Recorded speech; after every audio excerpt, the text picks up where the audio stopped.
Hi welcome to latest world. మరో మంచి useful వీడియోతో మీ ముందుకైతే వచ్చేసానండి. ఈరోజు మాగశిర అమావాస్య కదా, అయితే రూపాయి ఖర్చు లేకుండా ఈ పరిహారాలు అయితే చేసుకోండి. మీ ఇంట్లో ఎటువంటి నెగిటివ్ ఎనర్జీ ఉన్నా, నరదిష్టి ఉన్నా, ఎవరు ఏడుపు మీ మీద ఉన్నా అన్నీ తొలగిపోతాయి. అయితే నేను చెప్పినట్టు ఈ విధంగా ఒకసారి చేసుకోండి. ఒక నిమ్మకాయ తీసుకొని దానికి ఇలా సగ భాగాలుగా కట్ చేసుకోండి. దానిలో గల్లుప్పు అండి. గల్లుప్పు ఎంతైనా నెగిటివ్ ఎనర్జీని అయితే పోగొడుతుంది కదా, నెగిటివ్ని ఆకర్షించుకుంటుంది. అందుకే గల్లుప్పుని యూజ్ చేయండి.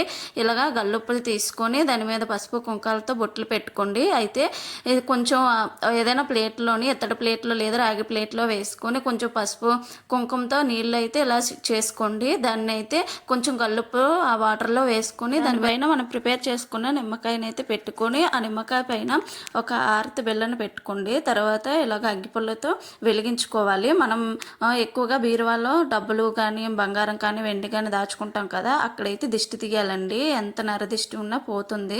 ఇలాగ సవ్య దిశలో 3 సార్లు, అపసవ్య దిశలో 3 సార్లు తీసి ఎవరు తొక్కలేని ప్లేస్లో వేసేయండి. అమావాస్య మంగళవారం రావడం చాలా ప్రత్యేకమండి. ఈ పరిహారాలు అయితే తప్పకుండా చేయండి. నేను ఇంకో పరిహారం కూడా చెప్తున్నాను. ఇలాగ ఒక ప్లేట్లో కొంచెం నీళ్లు పసుపు వేసుకొని ఒక తమలపాకు అయితే తన మీద పెట్టుకోండి. తర్వాత ఒక నిమ్మకాయ ఆఫ్ చేసుకొని కుంకుమతో అద్దుకొని దాని మీద కూడా ఒక ఆరతి బిళ్ళ పెట్టుకొని ఇలాగ వెలిగించుకోండి.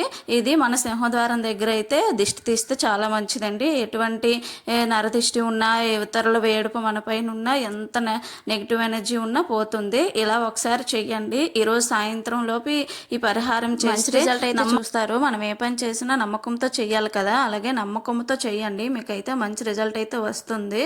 అయితే ఈ అమావాస్య ఎప్పుడు మొదలైంది, ఎప్పుడుతో ముగుస్తుంది అనేది నేను స్క్రీన్ పై యాడ్ చేస్తాను, ఒకసారి చూడండి. అయితే మూడవ పరిహారం అండి. చిన్నపిల్లలు అన్నం తినకుండా ఎక్కువగా ఏడుస్తూ ఉంటారు, తరచూ ఏదో అనారోగ్యంతో బాధపడుతూ ఉంటారు కదా, ఇలా ఒకసారి చేయండి. ముందుగా వండిన అన్నం గిన్నెలో నుంచి ఒక ముద్ద వరకు అన్నం తీసుకొని అన్నానికి కుంకుమ కలుపుకొని ఒక ముద్దలా చేసుకొని ఒక ప్లేట్లో పెట్టుకోండి. ఆ అన్నం ప్లేట్లో మీ పిల్లలకి దిష్టి తీయండి. అలా దిష్టి తీసిన అవన్నీ ఎవరు తొక్కలేని ప్లేస్లోనైతే వెయ్యండి. ఒక పిల్లవాడికి ఒక ముద్దతోనే దిష్టి తీయాలి. ఇద్దరు ఉంటే 2 ముద్దలుగా చేసుకొని ఇద్దరికి తీయండి. తర్వాత మీరు ఇంట్లోకి కాళ్ళు చేతులు కడుక్కొని ఇంట్లోకి రావాలి. ఈ వీడియో మీకు నచ్చితే లైక్ చేయండి, సబ్స్క్రైబ్ చేయడం మర్చిపోకండి.